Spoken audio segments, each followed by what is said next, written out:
Hello everyone, welcome back to viral vlogs in Kannada. ಎಲ್ಲ ಹೇಗಿದ್ದೀರಾ? I hope ನೀವೆಲ್ಲ ತುಂಬ ಚೆನ್ನಾಗಿದ್ದೀರಾ ಅಂತ ಅಂದ್ಕೊಂಡಿದ್ದೀನಿ. ನಾನು ಸಹಿತ ತುಂಬ ಚೆನ್ನಾಗಿದ್ದೀನಿ.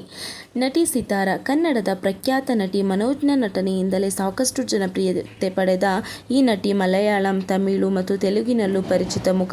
1986ರಲ್ಲಿ ಮಲಯಾಳಂನ ಚಲನಚಿತ್ರ ಕಾವೇರಿ ಮೂಲಕ ಸಿನಿ ಬದುಕು ಪ್ರಾರಂಭಿಸಿದ ಸಿತಾರ ದಕ್ಷಿಣ ಭಾರತದಲ್ಲಿ 80 ಮತ್ತು 90ರ ದಶಕದ ಅತ್ಯಂತ ಬೇಡಿಕೆಯ ನಟಿಯಾಗಿ ಹೊರಹೊಮ್ಮಿದರು. ಆದರೆ ಇದುವರೆಗೂ ಮದುವೆಯಾಗದೆ ಏಕಾಂಗಿ ಜೀವನ ನಡೆಸುತ್ತಿದ್ದಾರೆ. ಅಷ್ಟಕ್ಕೂ ಈ ನಿರ್ಧಾರಕ್ಕೆ ಕಾರಣ ಎಂಬುದನ್ನು ಸಂದರ್ಶನವೊಂದರಲ್ಲಿ ಸಿತಾರ ಅವರೇ ಬಹಿರಂಗಪಡಿಸಿದ್ದಾರೆ.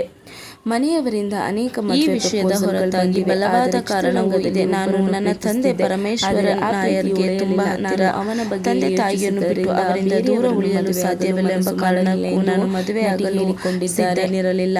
ನನ್ನ ತಂದೆ ತೀರಿಕೊಂಡ ನಂತರ ಮದುವೆಯಾಗಿ ನೆಲೆಸುವ ಆಲೋಚನೆ ಸಂಪೂರ್ಣವಾಗಿ ಮರೆಯಾಯಿತು ಎಂದು ನಟಿ ಸಿತಾರ ಸಂದರ್ಶನವೊಂದರಲ್ಲಿ ಹೇಳಿಕೊಂಡಿದ್ರು.